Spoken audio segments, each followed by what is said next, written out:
Putin ने परमाणु हमला करने वाला बम वर्षक निकाल लिया है।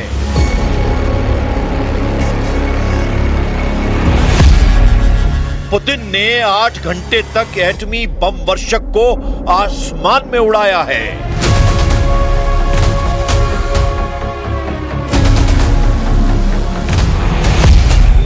क्या पुतिन का एटमी अटैक शुरू होने वाला है?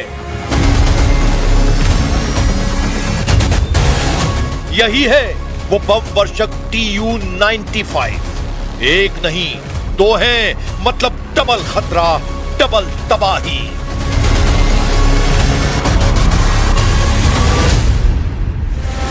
रूस के न्यूक्लियर हथियार ने अकेले ही ताकत की नुमाइश नहीं की है। रूस के साथ चीन ने भी अपने जंगी हथियारों का भयानक ट्रेलर दिखा दिया है। रूस का बम वर्षक Tu-95, चीन का बम वर्षक H-6, रूस का A-50 एयरक्राफ्ट, चीन का ZDK-03 हवाई राडार, रूस का जंगी जेट सुखोई 30, पुतिन जिनपिंग के एटमी हथियार, ऐसे बम वर्षक जिनके इंजन ऑन होते हैं तो कई देशों में हड़कंप मच जाता है, क्योंकि ये बम वर्षक परमाणु बमों के धमाके करते हैं।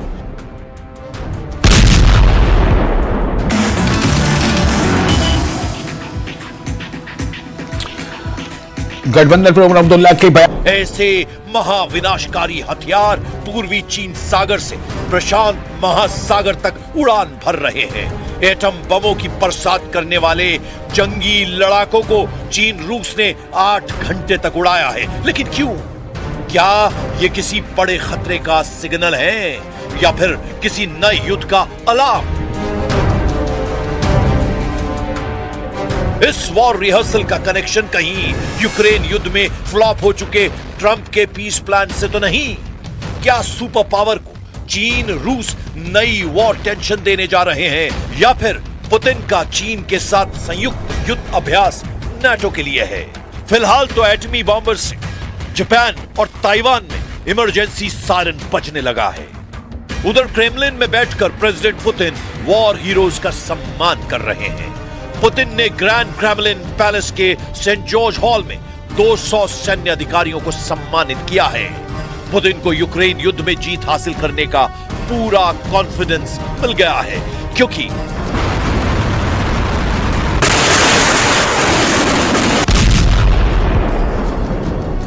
जैसे पुतिन यूक्रेन पर बम बरसा रहे हैं, वैसे ही अब ट्रंप ने जुबानी हमला शुरू कर दिया है। जैसे पुतिन मिसाइलों से यूक्रेन को दहला रहे हैं, वैसे ही ट्रंप ने यूरोपीय देशों को डरा दिया है। दो कट्टर दुश्मनों का एक हो जाना कई मुल्कों के लिए मुसीबत बन चुका है। ट्रंप ने तो पुतिन से भी ज्यादा तीखे तेवर दिखाने शुरू कर दिए हैं। ट्रंप ज़ेलेंस्की पर इस कदर भड़के हुए हैं कि उन्हें यूक्रेन के शहरों के नाम तक याद नहीं आ रहे हैं। ट्रंप के दिए समझौता प्रस्ताव में ज़ेलेंस्की ने जब से बदलाव किया है, ट्रंप का माथा ठनक गया है। ट्रंप ने ज़ेलेंस्की को फौरन पुतिन के आगे सरेंडर कर समझौते की चेतावनी दी है। हालांकि इस वार्निंग के दौरान ट्रंप को यूक्रेन के शहरों के नाम ही याद नहीं आ रहे थे। ट्रंप सिर्फ यूक्रेन की राजधानी कीव की बातें करते रहे, जबकि उन्होंने पुतिन को यूक्रेन का डॉनबॉस रीजन देने का प्रस्ताव दे रखा है। जब व्हाइट हाउस और क्रेमलिन एक स्टेज पर हैं, फिर भी युद्ध क्यों रुक नहीं रहा?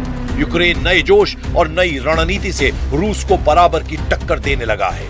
यूक्रेन के राष्ट्रपति ज़ेलेंस्की न पुतिन से डर रहे हैं, न ही ट्रंप की सुन रहे हैं। अचानक ज़ेलेंस्की को कौन सी पावर मिल गई है? अचानक ज़ेलेंस्की ने ट्रंप की दी सभी चुनौतियां क्यों कबूल कर ली हैं? क्या ट्रंप का पुतिन को फेवर देना बहुत बड़ी फाइट की वजह बनने जा रहा है? मामला तेजी से बिगड़ता जा रहा है। यूक्रेन का साथ दे रहे यूरोपीय देशों ने ट्रंप के खिलाफ हल्ला बोलना शुरू कर दिया है। फ्रांस, जर्मनी, ब्रिटेन, इटली जैसे पावरफुल देशों ने सुपर पावर को लिमिट में रहने की वार्निंग देनी शुरू कर दी है। अमेरिका की राष्ट्रीय सुरक्षा रणनीति पर बयान देते हुए जर्मन चांसलर ने ट्रंप को जो जवाब दिया है वो तंग करने वाला है। Manches darin ist nachvollziehbar, manches darin ist verständlich, manches darin ist für uns aus der europäischen Sicht inakzeptabel. Dass die Amerikaner nun die Demokratie in Europa retten wollen, dafür sehe ich keine Notwendigkeit. Das, wenn sie zu retten wäre, das würden wir schon alleine hinbekommen. Trump जब तक युद्ध समझौता करवाने का दम भर रहे थे, तब तक उन्हें यूक्रेन के पलड़े में माना जाता रहा।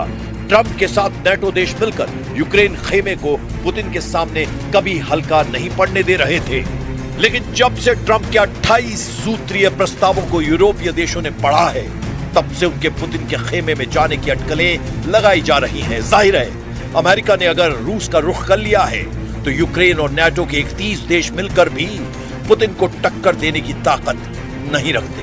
लेकिन एक बात तो यह भी तय है कि अमेरिका यूरोपीय देशों के खिलाफ कभी भी अपनी ताकत को नहीं आजमाने वाला। युद्ध में रूस को अकेले ही सबसे मोर्चा लेना होगा। इसीलिए नेटो फोर्सेस को पावरफुल बनाने का मिशन तेज कर दिया गया है। जर्मनी और रोमानिया ने नेटो के पूर्वी हिस्से में हवाई निगरानी का ऑपरेशन शुरू कर दिया है। जर्मनी ने रोमानिया में एयरफोर्स यूरोफाइटर तैनात करने की जानकारी दी है, जिससे यूरोप में रूस के जंगी जेटों और मिसाइलों की एंट्री को रोका जा सके। Suntem pe deplin conștienți că aliații europeni trebuie să-și asume o responsabilitate mai mare în cadrul NATO pentru o abordare mai eficientă în ceea ce privește amenințările la adresa alianței noastre. De asemenea, explorăm împreună cu partenerul german noi modalități de colaborare în domeniul modernizării capabilităților de apărare, al întăririi posturii de descurajare și apărare la Marea Neagră și al sprijinului acordat Ucrainei și Republicii Moldova. Europe defence की रणनीति पर काम कर रहा है। NATO रूस से टकराने से पहले हथियारों को धार दे रहा है। उधर जेलेंस्की ने अभी भी ट्रंप से उम्मीद लगा रखी है।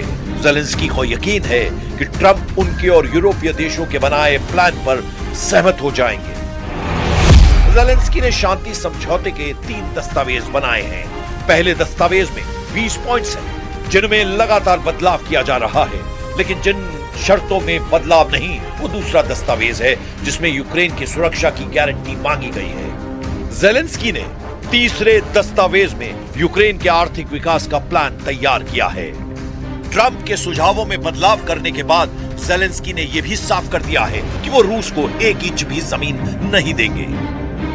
Можна підтвердити, що США вимагають, щоб Україна віддала Донеччину, як пише Axios. Передусім, не США, а родоначальником цієї ідеї була Росія, щоб ми віддали свої території. Я на це вже відповідав. Безумовно, ми хочемо, щоб Америка в цій справі, в цій темі була на нашому боці.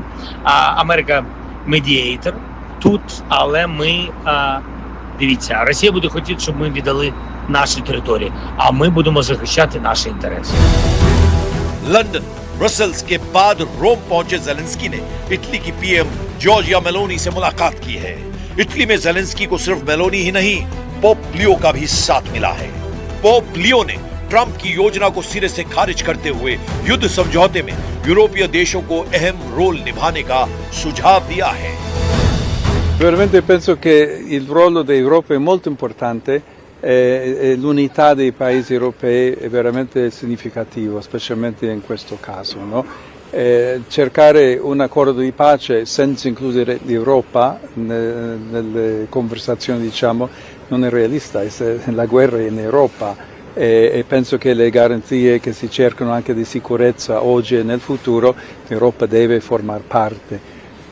Purtroppo non tutti lo capiscono così, però penso che c'è un'opportunità qui molto grande per i leader di Europa di unirsi e di cercare insieme soluzioni. Pope Leo ने Trump को यह चेतावनी भी दी है कि उनके फैसले से यूरोप और अमेरिका के पुराने गठबंधन पर बहुत बुरा असर पड़ सकता है, क्योंकि ट्रंप का बनाया शांति समझौता प्रस्ताव हर तरह से पुतिन को फायदा पहुंचा सकता है। इसीलिए पोप ने यूरोपीय देशों के बिना होने वाले समझौते का विरोध किया है। पोप लियो युद्ध के बाद से जेलेंस्की से 3 बार मुलाकात कर चुके हैं। वहीं प्रेसिडेंट पुतिन से भी उन्होंने 1 बार फोन पर बात की है, लेकिन युद्ध संकट खत्म नहीं हो पाया। वहीं जब से ज़ेलेंस्की ने ट्रंप की योजना को मानने से इनकार किया है, यूरोपीय देश खुलकर उनके साथ आ गए हैं। नेटो, ईयू से मिले समर्थन से यूक्रेन वॉर जोन में फिर से पलटवार करने लगा है।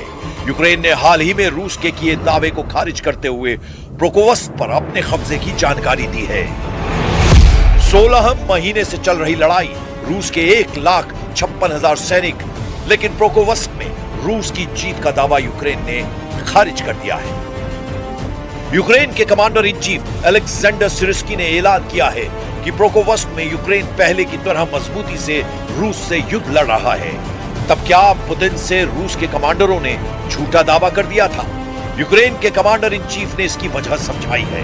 कुछ हफ्ते पहले उन्होंने पोक्रोवस्क में अपनी सेना को 5 से 7 किलोमीटर तक शिफ्ट कर दिया था। इसीलिए रूस ने पोक्रोवस्क फ्रंट को खाली समझकर जीत का दम भर दिया। हालांकि अब फिर से पोक्रोवस्क में भीषण युद्ध छिड़ गया है।